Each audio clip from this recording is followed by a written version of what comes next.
弟兄姊妹，今日所讀嘅經文係利未記第17章第1節至16節，主題係聖潔子民禁止吃血。作者喺利未記第17章記載，上主透過摩西告知以色列民，所有嘅祭物都必須帶到會幕門口獻上。另外，上主禁止以色列民食帶有血嘅食物。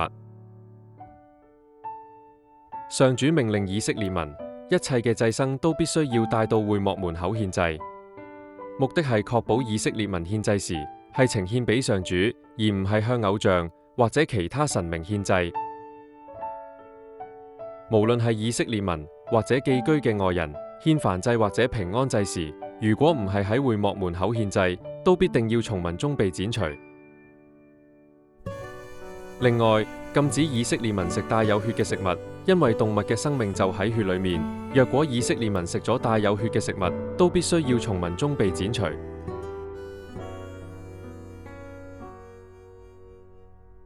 反省問題。作者喺利未記第17章記載，上主禁止以色列民食帶有血嘅食物，因為血象徵生命嘅代替。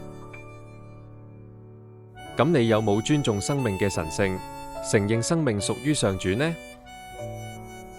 另外，你會點樣用你嘅生命榮耀上主呢？